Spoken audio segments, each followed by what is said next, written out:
আসিফ নজরুলের পোস্ট 2024 সালে এসে ভুলে গিয়েছেন। একদিন আগে জানিয়ে দিয়েছেন মিডিয়ার হত্যাকাণ্ড নিয়ে কোনো কমিশন হচ্ছে না। 2 দিন আগে আমার সব শেষ ইউটিউবের যে ভিডিও সেখানে বলেছিলাম এবং চ্যালেঞ্জ দিয়ে বলেছিলাম যে মিডিয়ার হত্যাকাণ্ড নিয়ে কোনো কমিশন হচ্ছে না। আমি আগে জানলাম কিভাবে? যারা জানিয়েছে তারাই জানিয়েছে যে সামনে অবস্থা খুব ভয়াবহ। বিএনপি জামায়াত সহ অনেক লোকজন আছেন, তাদের কিছু কিছু লোকজন মুখ পুষা ফেলেন যে ইলিয়াস ভাই হলো গিয়ে আমাদের শত্রু, ইলিয়াস ভাই মনে হয় নতুন কিছু বোধহয় চায়। আমরা নতুন কিছু চাই না, আমরা এই দেশে নির্বাচিত সরকারই চাই। কিন্তু এই সরকারের কাছে আমাদের কিছু চাওয়া ছিল, সেই চাওয়াগুলো পূরণ যে হবে না সেটা কবে জানলাম? বিডিআর হত্যাকাণ্ড নিয়ে যেসব জওয়ানরা জেলখানায় আছে, আমি কল্পনাও করি নাই যে 5 তারিখের পরে প্রথম শুনানি যেটা হইল সেখানে তাদেরকে ছাড়বে না। কিন্তু ছাড়া হয় নাই। কেন ছাড়া হয় নাই? এটা আমাকে প্রচণ্ড রকমের অবাক করেছে। তারপর থেকে কিন্তু আমি এই আসিফ নজরুলদের আপনার করা শুরু করেছে। কারণ কি, খবর তো আছে যে বিডিআরের এই যে জওয়ান, এই বিডিআর জওয়ানদেরকে তারা ছাড়বে না। কারণ এদের কাছে অনেক তথ্য আছে, যেই তথ্য তারা বের করতে চায় না। 5 তারিখ থেকে আজ পর্যন্ত এর মাঝখানে 2 জন জওয়ানকে মারা হয়েছে। সামনে 9 তারিখে একটা শুনানি আছে, জামিন শুনানি, 4 নাম্বার শুনানি 5 তারিখের পরে। 3টা শুনানির ভেতরে যে ছাত্র নেতারা আছেন, সমন্বয়করা, তাদেরকেও আমি বলেছি যে ওদের শুনানির দিন যাবেন। সব শেষ শুনানিতেও তাদেরকে খুব অনুরোধ করেছিলাম যাবেন, কেউ যায় নাই, কোনো মিডিয়াও যায় না, তাদেরকে না করে দেওয়া হয় এইসব বেশি আলোচনায় না আনতে। 9 তারিখে আরেকটা আছে। আমি প্রথম যেদিন দেখলাম যে এরা কেউ যায় না, সব শেষ তাদেরকে অনুরোধ করলাম, হাসনাত সহ সবাইকে অনুরোধ করলাম যে ভাই একটু যায়েন, ওদের এটার ব্যাপারে, ওরা এখানে পরিবারগুলো থাকবে। সেই পরিবারগুলো দেশের বিভিন্ন জায়গা থেকে আসলো, কেউ গেল না। জামিন হয় না, একটার পর 3টা শুনানি গেল, 4 নম্বর শুনানি। বিডিআর হত্যাকাণ্ডের বিচার যদি হয় তাহলে এই দেশে অনেক কিছু পরিষ্কার হয়ে যাবে। এই কারণে বিডিআর হত্যাকাণ্ড নিয়ে তারা বিচার করবে না। আপনাদের মনে আছে বিএনপির পিন্টু ভাইকে জেলখানায় স্বাভাবিক মৃত্যু হয় নাই, তাকে মেরে ফেলা হয়েছে। কারণ পিন্টু ভাইকে যদি বাঁচিয়ে রাখতো তাহলে পিলখানা হত্যাকাণ্ড নিয়ে অনেক ঘটনা বের হয়ে যাইত, এই কারণে তাকে মারা হয়েছে। এখন এই যে বিডিআরের যারা সৈনিক আছে, আমি এটা আমার কাছে কেউ কিছু বলে না, কিন্তু আমার ধারণা, ধরেন সব শেষ এখানে যেই এই শুনানির পরের যে মাঝখানের যে সময়টা, এই সময়ের ভেতরে তারা একটা পরিকল্পনা করতে পারে। যেহেতু এটা নিয়ে অনেক আলোচনা হচ্ছে, আমরা এখান থেকে কয়েকজন সৈনিক ছাড়বো, সবাইকে ছাড়বে না। কান কেটে ফেলে দেব যদি সৈনিকদের সবাইকে ছাড়ে।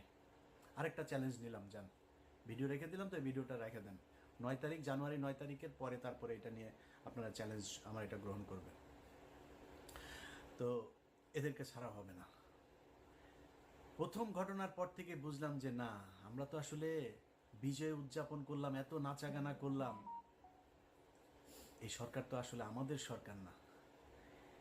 এদের ভেতরে ডক্টর মোহাম্মদ ইউনূসকে সামনে রেখে সব ভেজাল চিটা সব এটার ভেতরে ঢুকিয়ে দেওয়া হয়েছে। ইন্ডিয়ান পুরো সেকেন্ড লেয়ারের যা আছে সব এই জায়গায় বসানো। ডক্টর মোহাম্মদ ইউনূস চাইলেও কিছু করতে পারে না। এখন ডক্টর মোহাম্মদ ইউনূসের সামনে রাস্তা একটাই আছে, উনি যে কোনো দিন শুনবেন যে উনি চলে গিয়েছে দেশ থেকে। এরপরে কি হবে? পুরো সেট আপ সাজিয়েছে আসিফ নজরুল, মাহফুজানা, মতিউর রহমান। সব জায়গায় বিএনপির কিছু লোকজন আছেন, তাদের খুব মনে হয় আমার নিয়ে মনে হয় খুব কষ্ট। কিছু আমি ঢালাওভাবে বিএনপি জামাতকে নিয়ে ঢালাওভাবে কথা বলার মতো স্পর্ধা আমি দেখাইতে পারবো না। এই দলের মানুষ আমাকে প্রচণ্ড ভালোবাসেন, আমাকে প্রচণ্ড শ্রদ্ধা করেন, তাদের নিজেদের মানুষ মনে করেন। তারা ধান খেতে ঘুমিয়েছেন, তাদের অনেক মানুষ হত্যার শিকার হয়েছে। এই সব শেষ আন্দোলনেও 95% মানুষ জামাত এবং এই বিএনপির লোকজন মারা গিয়েছেন, শহীদ হয়েছেন যারা।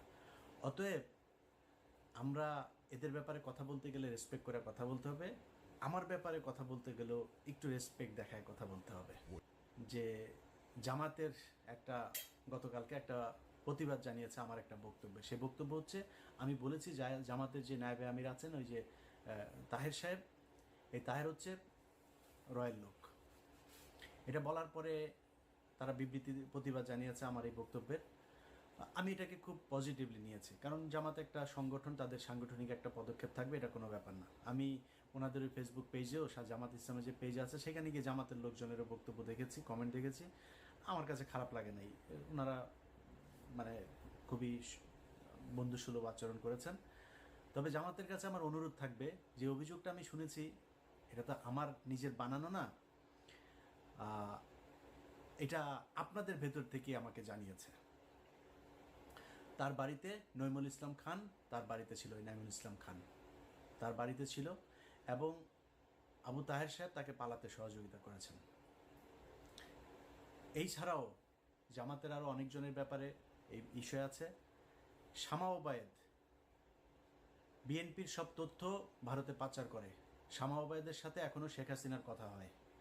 বিএনপিকে বলে রাখলাম, আপনারাও সাবধান থাকবেন। আমি যদি নাকি কোনো কথা বলি, ওই কথা বিএনপি বা জামায়াতের ক্ষতি করার জন্য না। জামাত ইসলাম যেটা করেছে, বিবৃতি দিয়েছে, কোনো সমস্যা নেই। আমি আমার কথা বলেছি, আমার এটা রেসপেক্ট রেখে বলছি, এটা নিয়ে তদন্ত করবেন। যদি আসলেই কোনো কিছু পাওয়া না যায়, আমি তাহের ভাইয়ের কাছে আবার ক্ষমা চেয়ে নেব। তো এই যে বিএনপি জামায়াতের লোকজন, ওনারা কিছু কিছু লোকজন যে মনে করেন যে আসিফ নজরুল হচ্ছে তাদের লোক, তাদেরকে বলবো তারেক রহমানের বক্তব্য শোনেন। তারেক রহমান আপনার মনে হয় এমনিতেই বলে যে সামনে নির্বাচনটা কঠিন নির্বাচন? এমনিতেই বলেন যে আপনারা মনে করবেন না যে আমরা ক্ষমতায় চলে এসেছে? এগুলো এমনি বলে না, কিন্তু তারেক রহমান খবরগুলো জানে যে তারেক রহমানকে মাইনাস করার জন্য কত ষড়যন্ত্র চলছে, এবং সেইটার পার্ট হচ্ছে এই আসিফ নজরুল, রেজওয়ানা বন্যা, আরেকটা আছে ওদের সাথে ওয়াহিদ মাহমুদ, তো নামটা ভুল করছে কিনা জানি না।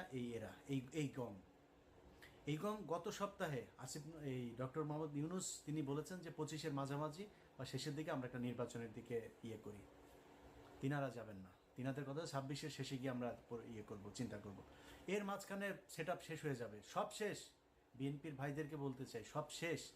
দুদকের একজন চেয়ারম্যান আপনাদের দলের ক্যান্ডিডেট ছিল, সে বিএনপি করে না, খুব সৎ মানুষ। বিএনপির ওই চয়েসটা ভয়ঙ্কর রকমের খুবই সুন্দর একটা ছিল। এই আমার জীবনে আমি যত মানুষ সম্পর্কে জানি, একজন মানুষ হিসাবে জানতে পারি, এই বিচারক মোতাহার হোসেন তাদের মধ্যে একজন সৎ মানুষ। এই মানুষটাকে হইতে দেয় নাই আসিফ নজরুল, এই রেজওয়ানা বন্যা, ওয়াহিদ মাহমুদেরা হইতে দেয় নাই। ইভেন ডক্টর মোহাম্মদ ইউনুসও চেয়েছিল এই হোক, তাকে হইতে দেওয়া হয়নি। অতএব বিএনপির লোকজন খুব সাবধানে কথা বলেন। আমাদের মির্জা আব্বাস ভাই বলল যে করবে। বিদেশে কিছু লোকজন বসা খায়া দেয়া কাম পায় না, ইউটিউবে কথাবার্তা বলে। মির্জা আব্বাস ভাই এই কথাটার জন্য কোনো এক জায়গায় সরি বলে দিয়েন। তার একদিন আগে সম্ভবত পিনাকিদা তার ব্যাপারে একটু কথা বলছিল, এই জন্য তিনি এটা বলে ফেলেন। 6 মাস হয় নাই ভাই এখনো। 6 মাস আগে আপনাদের পক্ষে কথা বলার মতো আমরা ছাড়া কেউ ছিল না। আবার পরের 6 মাস পরে না আবার সেরকম পরিস্থিতি আসে কিনা, ইউ নেভার নো। সো খুব সাবধানে একটু কথা বলতে হবে। হ্যাঁ, আমরা আপনাদেরকে যদি কোনো কথা বলে থাকি তাহলে সেটা মনে রাখবেন, আপনাদের ভালোর জন্যই বলছি। এত মুখ পুষে ফেলা উচিত না। সো তারেক রহমান যে কথাগুলো বলছে, ভেতরে কি হচ্ছে, ঈদের পরেই এই সরকারের বিরুদ্ধে জামাত এবং বিএনপিকে মিলেমিশে আন্দোলনে নামতে হয় কিনা একটু অপেক্ষা করেন। এই যে শাহেদ আলম এখন এত কথাবার্তা বলছে না, শাহেদ আলম কিন্তু এমনিতেই আমার বিরুদ্ধে লাগেন। শাহেদ আলম জানে না ওর জীবনেও কি কি 2 নাম্বারই করেছে। ও যে বিয়েটা করেছে, এই বিয়েটা একটা থানার ভেতরে বিয়ে হয়েছে।